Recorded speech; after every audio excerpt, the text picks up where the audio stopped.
You want to know how I lost everything and got half of it back? All right. But I'm telling it the way it happened, not the way it sounds good. It starts with a drawing. A second grader's crayon drawing on manila paper, the kind they tack up on classroom walls with that green sticky stuff. That's what cracked my whole life open.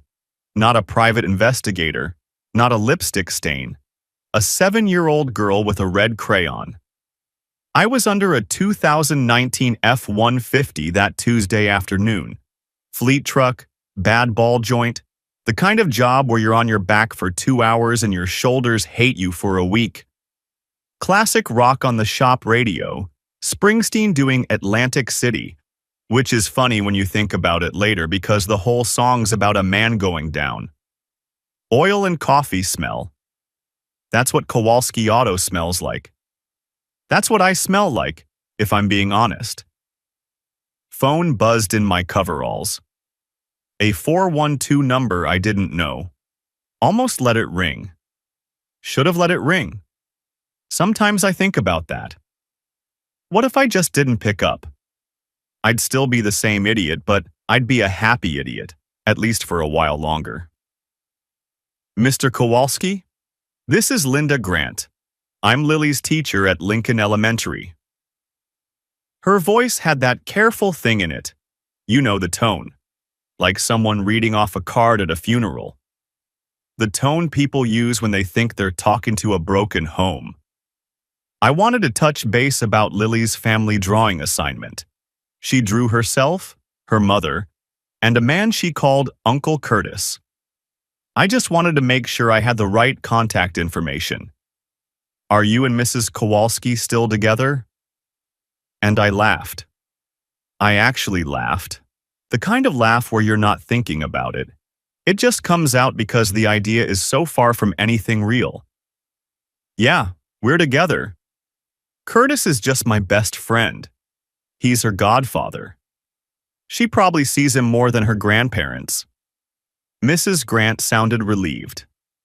We did the polite wrap-up thing, and she hung up. I slid back under the truck. My hands didn't move for a long time. See, here's what happened in that silence under the F-150. Nothing. And everything. I wasn't thinking anything specific. But something settled in my gut. That feeling you get in country when the road ahead is too quiet. You can't explain it. Your body just knows before your brain catches up. I got home around 8:30. Jackie was on the couch watching one of those home renovation shows where people with 200 grand act like it's not enough money. Lily was already in bed. I dropped my keys in the bowl by the door, poured myself a glass of water, sat on the armrest. Funny thing, I said. Lily's teacher called me today. Lily drew Curtis in her family picture. The teacher thought we were divorced. I was smiling when I said it. I was still in the world where it was funny. Jackie didn't laugh. She froze. And I mean her whole body went still for about half a second. Then she overcorrected so hard she practically did a backflip. Oh my God, that's hilarious. Kids are so random. Did she draw the dog too? We don't even have a dog. We don't have a dog? She was right about that. But the dog wasn't the point. The point was the way she grabbed the remote and changed the channel and asked me about the shop in the same breath, like she was throwing sandbags in front of a flood. I noticed. For the first time in, God, I don't know how long, I noticed. I went upstairs. Lily was half asleep, her nightlight throwing pink stars on the ceiling. I sat on the edge of her bed. She smelled like that strawberry shampoo she insists on. Hey, Lilybug, your teacher told me about your drawing. That was really cool. She blinked up at me, all heavy eyes. I drew Uncle Curtis because he's always here. Something in me tilted, like a level bubble sliding off center. Daddy, Why does Uncle Curtis sleep in your bed when you're not there? I didn't breathe. The room stayed exactly the same. The pink stars, the stuffed elephant she calls Gerald, the stack of library books on the nightstand. Everything exactly the same, and nothing the same ever again. I kissed her forehead. Go to sleep, baby, my voice held. My hands didn't. I sat in my truck in the driveway for close to an hour. Engine off, lights off. November in Pittsburgh, so it was cold, the windshield fogging from my breath. I didn't call anyone. I didn't look at my phone. I just sat there with my hands on the steering wheel, squeezing it until my knuckles popped, staring at the lit kitchen window where Jackie was cleaning up. From outside, the house looked exactly like what it was supposed to be. Warm light, clean curtains, a woman moving behind the glass. Picture perfect. A lie you could hang on a wall. I didn't go back inside. I drove to the shop and slept on the couch in my office. That couch is about 5 feet long, and I'm 5'11", so my boots hung off the end. The fluorescent light in the hallway buzzed all night. That 60-cycle hum that never quite becomes silence. I stared at the ceiling and did what I do when I diagnose a car. I went back through everything. Every moment, every conversation, every night I wasn't home, every time Curtis was there when I walked in, every time Jackie said, "Oh, Curtis fixed the dryer," or "Curtis picked Lily up, don't worry about it." Every time she said his name and I thought, good. My brother's looking out for my family. The thing about betrayal, and I didn't know this until that night, is that it doesn't just ruin the present, it goes backward. It poisons every good memory you have. Every barbecue, every birthday, every time you saw your best friend bounce your daughter on his knee and thought, he's gonna be a great dad someday. It all turns, like milk in the sun. I didn't confront anyone. That's not how I work. When I'm angry, I don't yell. I go quiet. My old man was the same way. Polish blood. We go cold, not hot. It scares people more, honestly. A man who's screaming, you can handle. A man who goes silent. You don't know what he's carrying. I told Jackie I had late jobs all week. She didn't question it. Why would she? I'd been working late for the last year and a half. She was used to me not being there. That was the whole design. Day 2, I parked my truck on Dearborn Street, 2 blocks from the house, and walked home at 4:30 in the afternoon. Curtis's Audi was in my driveway. Black A6, always polished, always perfect. The man waxed his car more than he ever cared about another human being. I stood behind the big maple on the corner, the one with the city tag on it. Felt ridiculous. A grown man hiding behind a tree on his own street. But I had to see. Through the living room window, Curtis and Jackie on the couch. They weren't touching, not right then, but her feet were tucked under his leg. His arm was on the back of the couch behind her shoulders. They were watching something on TV, and she was laughing at whatever he said, leaning into him a little. And Lily. My daughter was at the kitchen table behind them, doing homework, completely unbothered. Like this was Tuesday. Because it was. This was every Tuesday and every Wednesday and every Thursday. This was the life that happened in my house while I was on my back under someone else's truck. That's what wrecked me more than anything physical ever could. Not imagining them together in whatever way. It was the domesticity, the slippers and TV of it. Curtis had replaced me, and my daughter thought it was furniture, just how the house worked. I walked back to my truck and drove to the shop. Worked until midnight on a brake job that should have taken an hour because I kept stopping to stare at the wall. That night, I came home late enough that Jackie was already asleep, or pretending. I went to our room. Our room? The room with the bed I'd assembled from an IKEA box the week we moved in, cursing at those little wooden dowels. And I sat on the edge while she breathed. Her phone was on the nightstand. Buzzing. A text coming in. I picked it up. No password. She was that comfortable, that careless, that sure I'd never look. Hundreds of texts. Scrolling through them felt like reading someone else's life. Pet names I'm not going to repeat. Plans. Inside jokes. Complaints about me. And that's the part that stuck in my teeth. Curtis, he doesn't deserve you. Never did. Jackie, I know, but Lily loves him. Curtis, Lily loves me. I'm the one who's here. That one. That one right there. I read it 3 times. My daughter's name in his mouth, as currency, as a chip in his little poker game. Lily loves me. And then, from 3 weeks back, Jackie, I'm late. I'm scared. Curtis, don't panic. You said you were on the pill. Jackie, I was. I missed a couple weeks when things got crazy at work.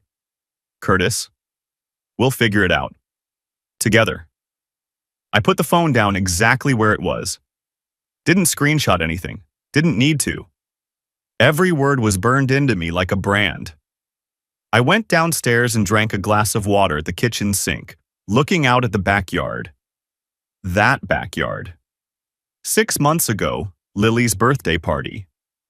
I was out there grilling burgers on the Weber, wearing that stupid Kiss the Cook apron she gave me for Father's Day. And inside, 20 feet from where I was flipping patties. That's where it started between them. The first kiss. While I was cooking for my daughter's party, the water tasted like nothing. I put the glass in the sink and stood there until my legs hurt. Tyler Novak is my lead mechanic. Good kid. 25, maybe 26. One of those guys who looks younger than he is because he still can't grow a full beard. He'd been acting off for weeks, dropping wrenches, losing focus, starting conversations and then bailing like a fish that spits the hook. The morning after I read those texts, I was quiet. Quieter than usual, which is saying something. I was pricing out parts at my desk, not really seeing the screen. Tyler came and stood in my office doorway, shifted his weight, rubbed his hands on his shop rag, the nervous tell of a man who works with his hands. Boss, I gotta tell you something. I should have told you a long time ago. I looked up at him. Didn't say anything. I was at Mulligan's a few months back. Lawrenceville, you know the place. I was in the back booth. Curtis was in the next one over with a couple of guys, insurance guys, the kind with the nice watches. He'd had a few. Tyler was looking at the floor like it owed him money. He was talking about Jackie, about you. He said he'd been in love with her since the night he introduced you to, that he waited 10 years. Tyler's jaw was working, like the words tasted bad. One of the other guys said, "That's cold. He's your best friend." And Curtis, I'll never forget this, Dom. He kind of laughed, real quiet, and he said, "He's my best friend because I let him be. I gave him Jackie. Now I'm taking her back." The shop was loud around us. Pneumatic wrench going in the next bay, radio playing the Kinks, normal sounds, world going on. "How long have you known?" I asked. Tyler looked like he wanted to vomit. 3 months. Okay. I closed my office door. I sat behind my desk and I put my head in my hands and I let myself have about 2 minutes of whatever that feeling was. Not rage, not sadness, something underneath both, like the floor dropping out. Then I wiped my face, pulled up the parts order, and went back to work. I gave it 5 days. 5 days of watching, listening, saying nothing. 5 days of sleeping at the shop, telling Jackie the fleet jobs were killing me, and her not even pretending to be disappointed. 5 days of going over every interaction from the last 2 years and seeing the architecture of it. The scaffolding Curtis had built around my life to hollow it out. On day 5, I drove downtown. Curtis worked in one of those mid-rise buildings on Liberty Avenue, the kind with the glass walls so everyone can see how important you are. His name was on a placard, Curtis Brandt, Senior Broker. The lobby had marble floors and a security desk, and a girl with a headset who looked at my Carhartt jacket and my steel toes like I'd wandered in from a job site, which I had. "Can I help you?" "I'm here to see Curtis Brandt." "Do you have an appointment?" "Tell him it's Dom." She called up. I could hear her voice change when Curtis told her to send me up. Like it was fine now, the guy in the work boots had a friend in the building. I took the elevator. The carpet in the hallway was so thick it ate the sound of my steps. Curtis's office had a view of the river. He was behind his desk in a blue shirt with the sleeves rolled up, looking exactly like what he was. A man who made his living talking people into things. He looked up and smiled.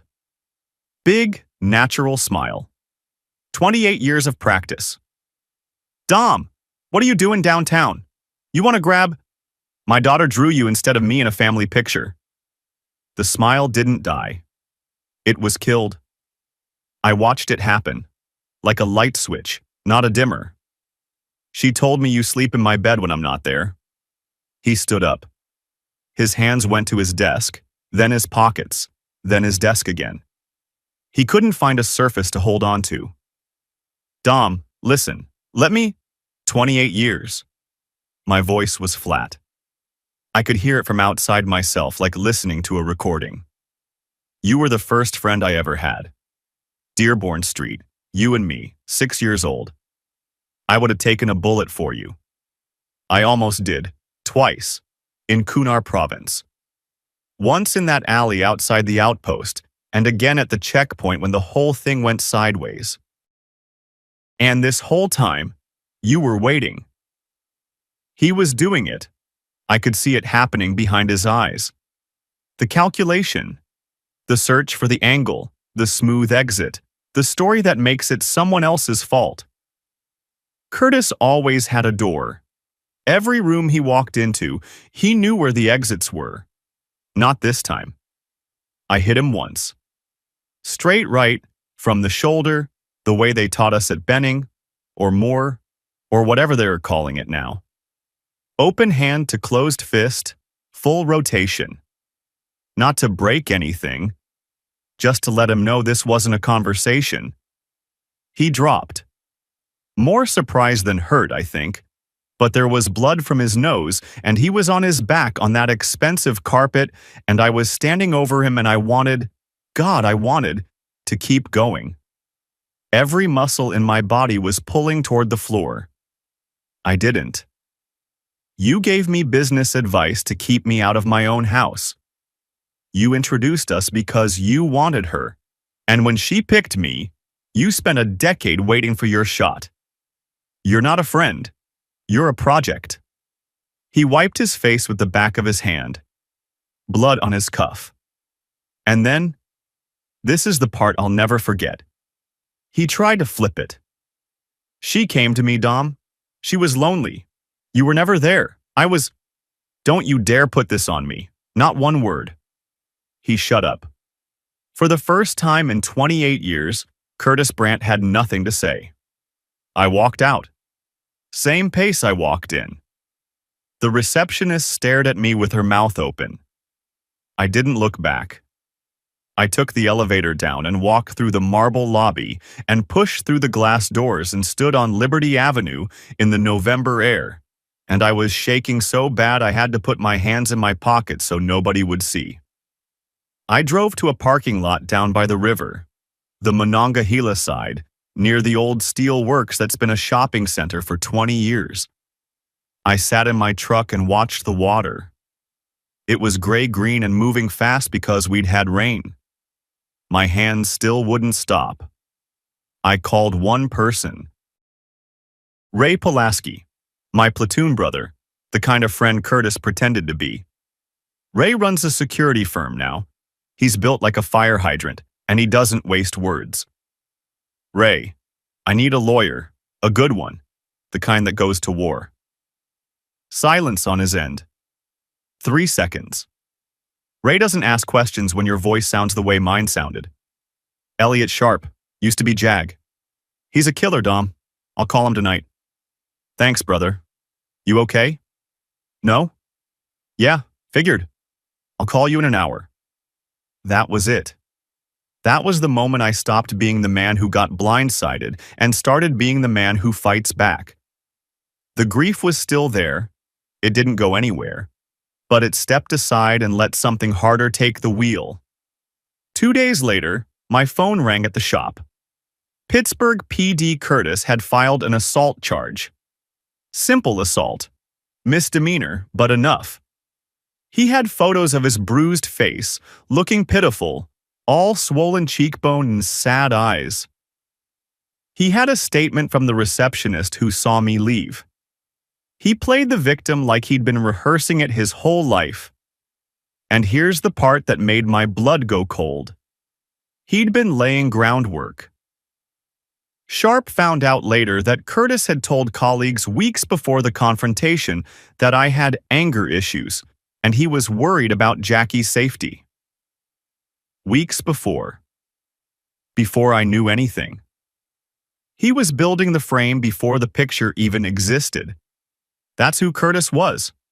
That's who he always was. The rest of us played checkers. Curtis played chess. And he started playing when we were 6 years old. Jackie called me that night. Not to apologize, not to explain, to scream. You hit him? What is wrong with you? He's pressing charges, Dominic. She said his name with more concern than she'd said mine in a year. You assaulted him at his job, in front of people. Do you know what that looks like? Do you know what it looks like when your best friend sleeps in your bed? Silence. 2 seconds. Then she went around it like it wasn't there. Curtis says I should file a PFA. A PFA, protection from abuse. She wanted a restraining order against me. The man who'd never raised his voice at her in 9 years of marriage. The man who coached Lily's t-ball team and braided her hair before school because Jackie could never get the part straight. And those 2 words, Curtis says, told me everything I needed to know. He was coaching her, directing her. This wasn't a woman acting on her own fear. This was a chess piece being moved by the same hand that had been moving all of us for years. That's my house, Jackie. My name is on the deed. I built that porch with my own hands. I want you out. You don't get to want me out. You get to explain to a judge why the man who was sleeping with my wife is telling you how to run a legal strategy. She hung up. First time she'd ever hung up on me. Wouldn't be the last. Elliot Sharp's office was in the Strip District, above a wholesale restaurant supplier. You walked up a staircase that smelled like garlic and cardboard, and at the top was a door with his name in plain black letters. No fancy anything. Diplomas on the wall, law books, and one framed photo of his old JAG unit. A bunch of guys in desert camo squinting at the camera like they all had the same headache. Sharp himself looked like a high school math teacher who'd gotten in a fight and won. Thin, gray at the temples, wire glasses, hands that were always moving. He'd been Army JAG, military lawyer, and then came home and opened a practice that specialized in the exact intersection of criminal defense and family law that my life had become. The punch was stupid, he said. First words after I sat down. You know that. I know. But it's a misdemeanor, first offense, And you were provoked in a way that would make any judge in Allegheny County nod. I can work with it. He leaned back. What I need from you now, and I mean starting this second, is discipline. No contact with Curtis. No contact with Jackie unless it's about Lily. And even then, text only. Everything in writing. You don't call. You don't show up. You don't stand outside looking at the house. You are a saint from this moment forward. He laid it out quick. The assault charge would likely get knocked down to ARD, First-Time Offender Program. I'd do anger management, keep my nose clean for 6 months, and the charge goes away like it never happened. The PFA threat was more dangerous.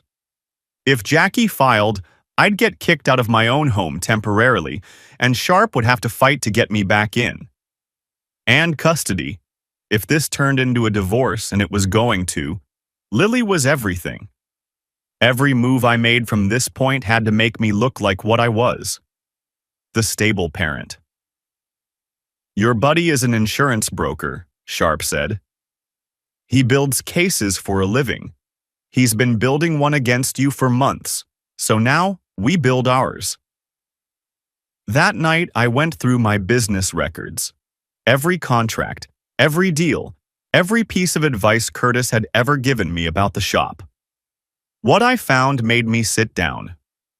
18 months ago, Curtis told me to take on a fleet maintenance contract with a regional trucking outfit. Great opportunity, Dom. Steady cash flow. Long hours, tight margins, emergency calls at 2 a.m. He brokered the insurance for that same trucking company.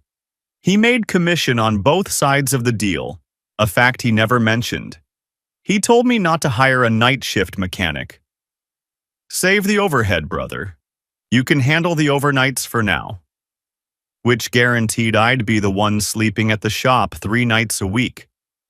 He talked me out of a partnership offer from another shop owner that would have freed up my time. You don't want a partner, Dom. You built this yourself. Don't give it away. Every piece of advice, every brotherly nudge, every "I'm looking out for you, man." It was all architecture. He designed my absence. He built a tunnel between my house and my shop and made sure I was always at the wrong end of it. I drove to Cranberry Township on a Sunday morning. 30 minutes north of the city, that sprawl of chain restaurants and new construction where everyone moves when they want a yard. Teresa Brandt, Curtis's ex-wife, lived in an apartment complex near the Turnpike exit. Ray had found her address. She opened the door and looked at me for about 3 seconds, and her face went through a whole weather cycle. Surprise, then pity, then something hard and satisfied. So you finally believe me. 2 years ago, Teresa had called me. She'd just left Curtis, and she was trying to tell me something I didn't want to hear. I'd said, "Teresa, I'm sorry about you and Curtis, but you can't drag me into your divorce." Jackie and Curtis? Come on, that's ridiculous. And I'd hung up. I'd even told Curtis about the call, and he'd shaken his head sadly and said, "She's crazy, Dom, making stuff up to hurt me because I wouldn't give her the house." I believed him. Of course I believed him. I'd known him since I was 6. Teresa's apartment was small but clean. She'd rebuilt. She had a job, a cat, a little balcony with dead plants because it was November. She sat me down at her kitchen table and poured coffee into mismatched mugs and told me everything. When I married him, I found a box in his closet.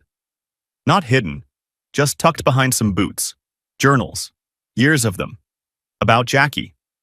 She paused, stirring her coffee slowly. Not love letters, Dominic. They weren't romantic. They were like operational notes.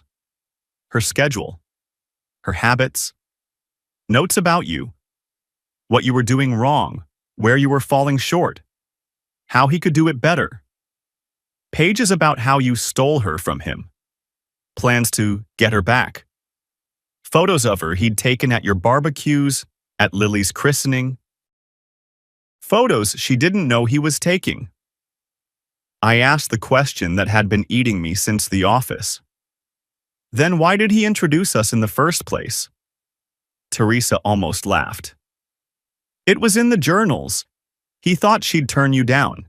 You were a grease monkey. She was a college girl. His words, not mine. He figured he'd play matchmaker, you'd crash and burn, and she'd come running to him because he was the thoughtful friend who tried to help.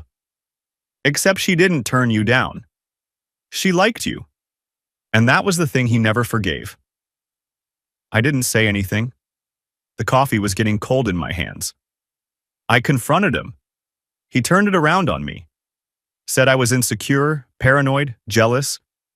I pushed harder and he got not violent, worse, cold, methodical, made me feel like I was losing my mind. That's his gift. She sipped her coffee. When I called you, the affair hadn't started. Not yet. Jackie told me to my face I was paranoid. And she was telling the truth as far as she knew. But Curtis was already working on her. Setting it up. He's patient, Dominic. He waits years. She got up from the table and came back with a USB drive. Silver, scuffed, the size of a thumb. I kept copies of the journal entries, screenshots from texts I found on his phone during the marriage. Nothing physical between them at that point, but the emotional stuff was already over the line. And a voicemail he left Jackie during our divorce, thinking I wouldn't find it. He told her not to worry about me, that once the divorce was done, things will be different. She put the USB drive on the table between us. I knew this day would come. I just didn't know if you'd be smart enough to come knocking. I picked up the drive. It weighed nothing. It weighed everything. Teresa, I'm sorry I didn't listen. She looked at me with eyes that had already done all the crying they were going to do. I know you are. Now go burn it all down.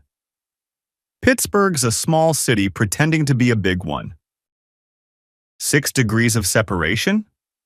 Try 2. Everybody knows everybody, and if they don't, their cousin does. That's how Natalie Voss found me. Natalie was Jackie's best friend, fellow nurse at UPMC Mercy. They'd worked the same ER shifts for years. Tyler knew her through some cousin of a cousin thing. This is Pittsburgh, like I said. And Natalie reached out through him, asking to meet. We sat in a coffee shop in Bloomfield. She was a small woman, dark hair pulled back, bags under her eyes. She kept both hands on her mug like she was trying to warm them, even though the place was heated. I should have called you sooner, she said. I've been carrying this for months and I can't do it anymore. I waited. I'd gotten good at waiting. Jackie told me about Curtis about a year ago. Not that anything physical had happened, but she said she had feelings for him. That he got her in a way you didn't. I told her she was out of her mind. She said she'd stop. She said it was just a crush and she'd put distance between them. Natalie shook her head. She didn't. It kept building, and by last spring it wasn't just feelings anymore. And the story she was telling, it was like a script someone else wrote. Dom's never home. He doesn't listen. Curtis understands me. Every time, same words. Because Curtis wrote them. Yeah. Natalie's jaw tightened. I tried to push back. I told her, Dom works because he's trying to provide for you. Curtis is single with no kids and all the time in the world. That's not the same as being a better husband. She got angry. Stopped telling me things after that. She looked into her coffee. But I was there for one thing she couldn't take back. I was with her at the hospital when she took the pregnancy test. Her hands were shaking. She looked at me and whispered, "I don't know whose it is, Nat." That landed where she meant it to land. She told Curtis before she told you. And his reaction, she told me this herself, he was happy. He said it might be their chance to start fresh. Fresh? Like your daughter didn't exist. Like your whole marriage was just a rough draft. Natalie set her coffee down. Dominic, she's not an evil person. She's a weak one. And Curtis, he isn't a person. He's a project manager. He managed your whole life like a business plan. I asked her if she'd put what she knew in writing. For my lawyer. She said yes before I finished the sentence. The PFA papers hit me at the shop. A constable walked in during business hours. Tyler and two other guys were right there, mid-oil change, and they all stopped what they were doing when the uniform came through the bay door. Temporary PFA. I couldn't go within 500 feet of Jackie or the house. I got supervised visitation with Lily. 2 hours, twice a week, at a visitation center on the south side that smelled like industrial cleaner and bad decisions. I read the papers standing at my workbench, read them twice, folded them neatly, put them in my jacket pocket, went back to the brake job I'd been working on. Tyler told Ray later, "I've never seen anyone that angry and that quiet at the same time." The PFA hearing was in Allegheny County Courthouse, that big stone building downtown that always looks like it's frowning at you. Sharp had 10 days to prepare, and he used every one of them. Jackie took the stand looking like she'd rehearsed in a mirror. Every answer was measured. She talked about my volatile temperament. She feared for her safety after the assault on Curtis. She implied, without ever quite saying it, that there was a pattern. She was good. I'll give her that. Or Curtis was good. Same thing. Sharp stood up for the cross-examination, and he was something to watch. Not theatrical, not loud. Just precise, like a man threading a needle. "Mrs. Kowalski, has your husband ever struck you?" "No."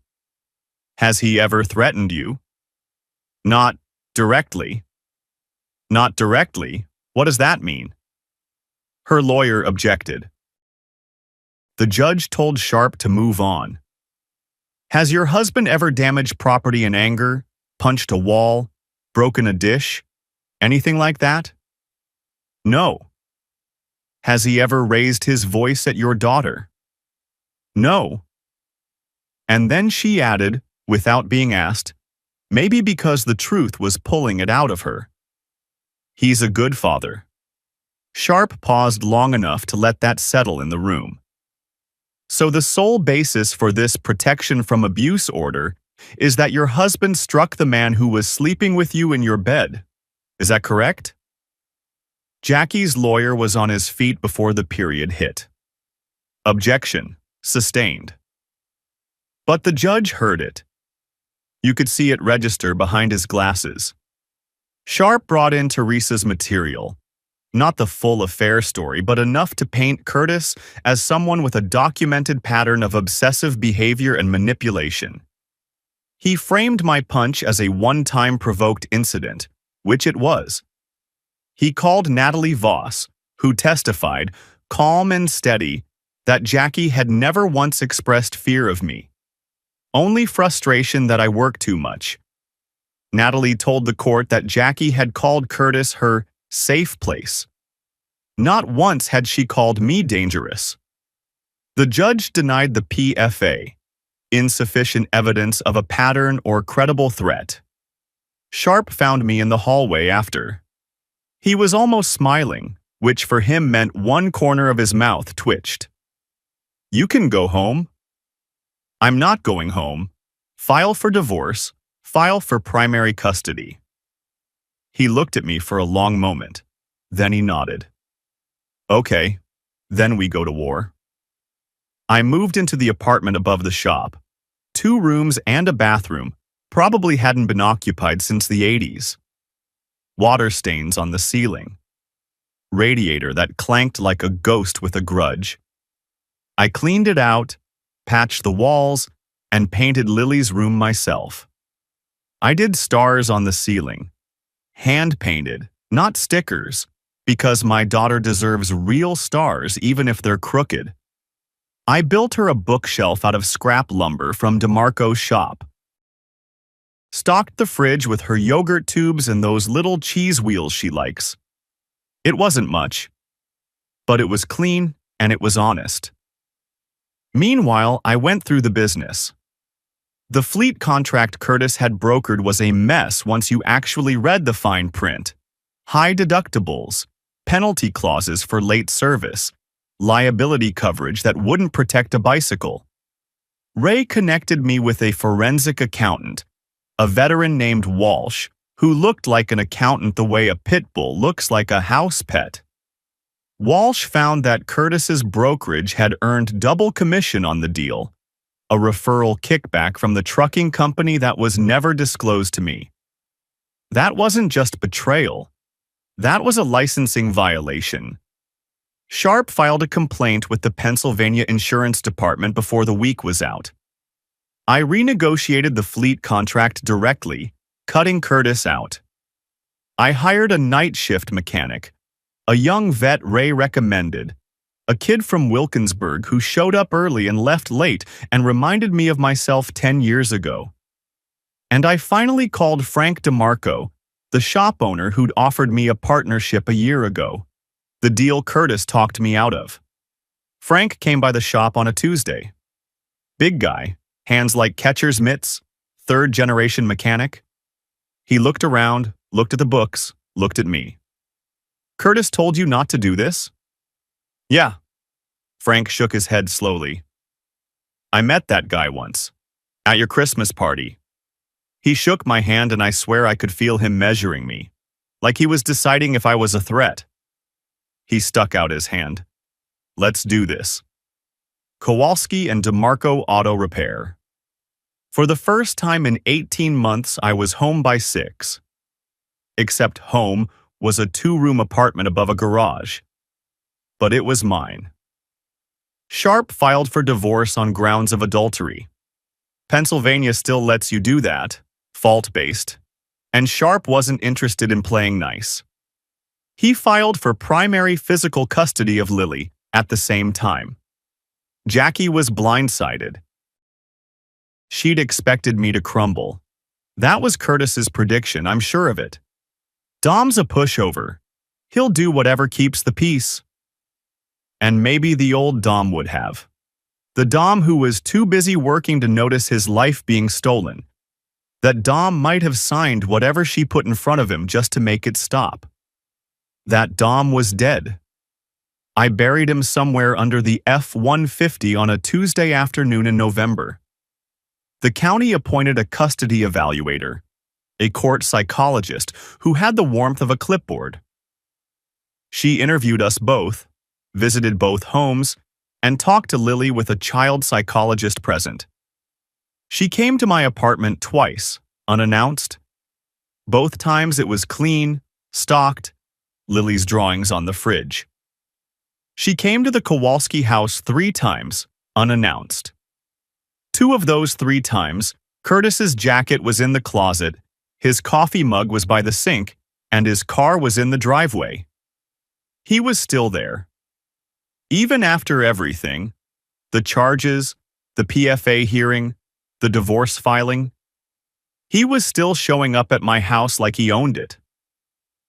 Jackie didn't have the spine to tell him to stop, and Curtis didn't have the decency to know he should. Lily's interview was done by the child psychologist, age-appropriate, careful. I wasn't in the room. But Sharp got the report. She said she missed her dad. She said Uncle Curtis was nice but loud. She said her mom cried a lot. When the psychologist asked her where she felt safest, my daughter said, "At Daddy's shop. It smells like cars and he always has time for me there." And then the drawing came up again. They asked her about the family picture, the one that started all of this. Lily said, "I drew Uncle Curtis because he's always at our house, but I wish I drew Daddy. I was going to, but I didn't know if he counts because he's always at work. I didn't know if he counts." Sharp told me that with the same flat tone he used for everything, and I had to stand up and walk to the window and look at the parking lot for a while. It cut both ways, showed I wasn't around, but showed why, and showed that my kid's heart was pointing at me even when I wasn't there. That was enough. That had to be enough. Jackie was 5 months pregnant by then, visible, undeniable. During the evaluation, they asked her about the pregnancy. She admitted she didn't know the paternity. Sharp requested a prenatal paternity test, non-invasive, just a blood draw, legal in Pennsylvania. Jackie's lawyer fought it. The court ordered it anyway because paternity mattered for custody and living arrangements. The results came to Sharp's office. He called me in. I sat in the same chair I'd sat in the first time. Same diplomas on the wall, same photo of the JAG unit. Sharp had the envelope on his desk, already opened. "The baby is yours." I sat with that. Didn't speak. The clock on his wall ticked, one of those old analog ones, and I counted maybe 30 ticks before I trusted my voice. "Mine." "Yours." Which changes the landscape. You have parental rights to the unborn child. It also strengthens your position significantly. She was carrying your baby while doing what she was doing.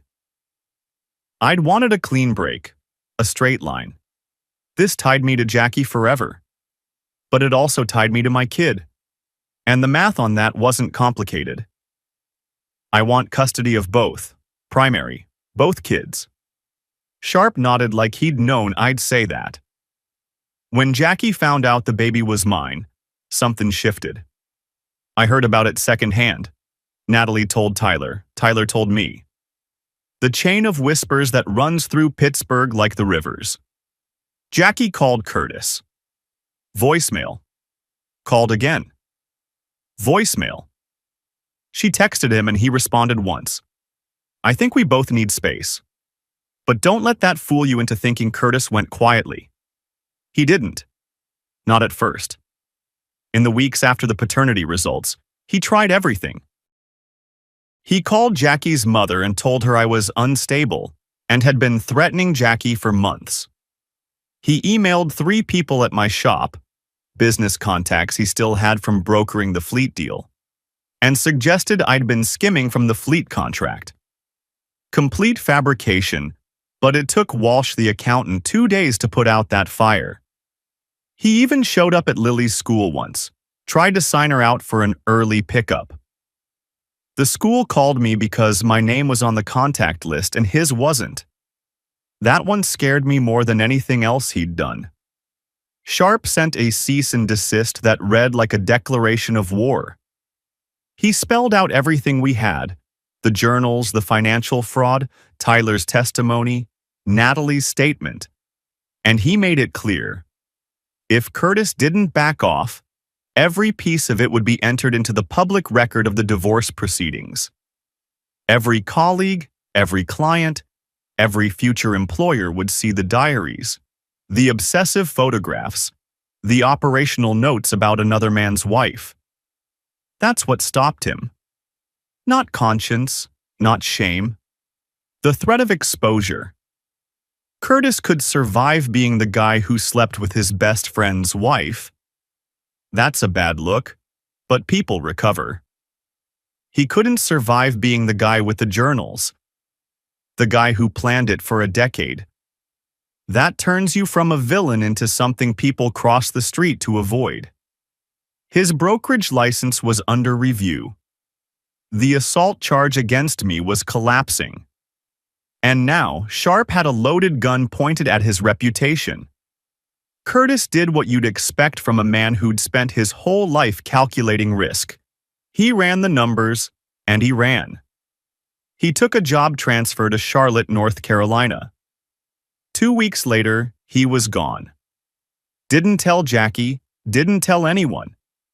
My daughter came home from school and said, "Uncle Curtis's car isn't outside anymore." And that was the eulogy for a 28-year friendship. Sharp negotiated with the DA's office on the assault charge. Provocation, first offense, no record, the broader context. They offered ARD. I did the anger management course. 8 weeks, every Thursday, in a church basement in Homewood with folding chairs and bad coffee. Wrote some worksheets. Talked about my feelings to a group of men who'd all done something they regretted. The charge was dismissed after 6 months and expunged. Like it never happened, except it happened. The divorce went through on fault-based grounds. Jackie's lawyer pushed for alimony and a 50-50 split. Sharp had a different opinion. He showed the court that I'd bought the house with my savings and my VA loan. Jackie hadn't put a dime toward the down payment. The business was mine, built by my hands. And the affair was documented 6 ways from Sunday. The judge gave me the business outright. The house was sold, proceeds split 60-40 in my favor. No alimony. Jackie walked away with her nursing salary, her share of the house money, and the knowledge that the man she'd gambled on hadn't even bothered to say goodbye. Custody. The evaluator recommended primary physical custody to me. Stable home, community support, Lily's stated preference. Jackie got every other weekend and 1 evening a week. Joint legal custody on the big decisions. For the baby, my son, once he was born, the same arrangement would apply, adjusted as needed. His name is Walter, after my old man. He's 7 months old now. For the first few months, I had him 1 day a week and a couple of overnights. Judge's orders, and it made sense. He was nursing. But Jackie switched to formula early, and as he got bigger, the schedule grew. Now she drops him off at the shop 3 days a week. She pulls up, unbuckles the car seat, brings him to the door. We exchange about 6 words. I'm not cruel. I'm not warm. I'm done. There's a difference. Lily's in 3rd grade now. She's still drawing. She drew a new family picture a few weeks ago. It's on the fridge right now. 4 people. Lily, me, baby Walter, and a dog we don't have yet. At the bottom, in that shaky handwriting that makes my chest tight every time, My Family by Lily Kowalski.